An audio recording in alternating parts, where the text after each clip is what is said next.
tentunya kami ingin mengucapkan banyak terima kasih dan apresiasi kepada Dewan Perwakilan Rakyat Indonesia yang sudah menginisiasi, termasuk salah satunya di dalam rancangan undang-undang P2SK, salah satunya tentang lembaga penjamin polis.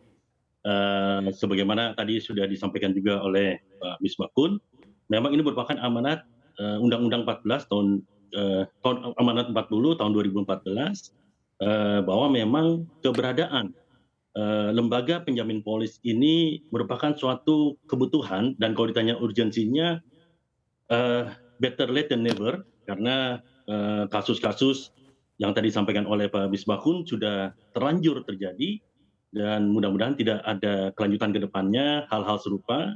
Namun dari sisi para pelaku dan dari aspirasi yang ada dari para anggota, kami meyakini bahwa keberadaan lembaga penjamin polis ini merupakan suatu kebutuhan yang penting dan urgensinya cukup tinggi untuk segera diadakan. Nanti mengenai teknisnya, mungkin detailingnya mungkin tentu butuh pembahasan yang jauh lebih teknis, tapi secara prinsip lembaga penjamin simpanan yang sudah ada itu sebenarnya kurang lebih sebagaimana mekanisme asuransi. Jadi sebenarnya kalau memang tadi disampaikan diperluas kewenangan yang ada di LPS untuk meliputi jaminan asuransi, ini sebenarnya tidak jauh berbeda dari core yang ada di asuransi. Ini mekanismenya kurang lebih seperti mekanisme reasuransi yang sudah biasa dilakukan oleh perusahaan asuransi. Tapi kembali bagaimana kalau kami menegaskan dari pelaku usaha, kami menilai bahwa dengan adanya keberadaan nanti lembaga penjamin polis itu tentu akan semakin memberikan value tersendiri bagi dan tentunya assurance ya kepada pemegang polis, meyakini bahwa mereka punya keyakinan apabila terjadi klaim tentu ada lembaga baik dari perusahaan asuransi ataupun nanti ada lembaga penjamin polis yang akan memberikan jaminan atas klaim atau manfaat tersebut. Baik, Pak Erwin, dari asosiasi sendiri menilai fungsi lembaga penjamin polis ini apa yang harus difokuskan untuk bisa menjamin asosiasi asuransi di Indonesia? Baik, barangkali kalau fungsi utama yang kami harapkan adalah bahwa nanti ke depannya tentu tentu tidak bisa didetailkan di dalam undang-undang, tentu mungkin nanti ke depannya mungkin ada di POJK atau mungkin peraturan pemerintah atau peraturan turunan dari undang-undang tersebut.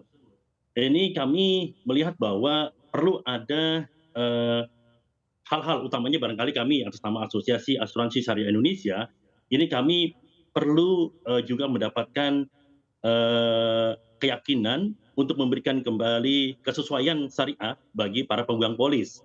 Ya tentu kami sangat berharap khusus untuk bagi pemegang polis asuransi syariah, ini juga bisa tetap dijalankan sesuai dengan kaidah-kaidah syariah.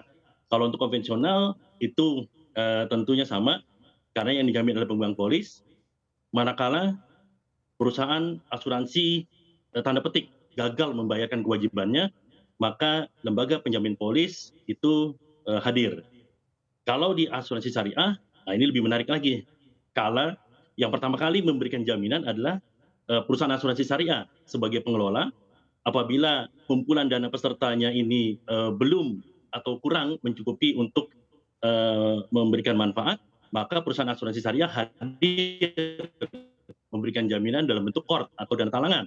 Nanti ke depannya kalau ada lembaga penjamin polis, tentu bagi pemegang polis asuransi syariah ini menjadi sebuah ibaratnya apa ya, double cover lah, double cover yang lebih memberikan assurance bagi para pemegang polis asuransi syariah. Tapi tentu ini tidak akan dapat dibahas atau diungkap di dalam sebuah undang-undang.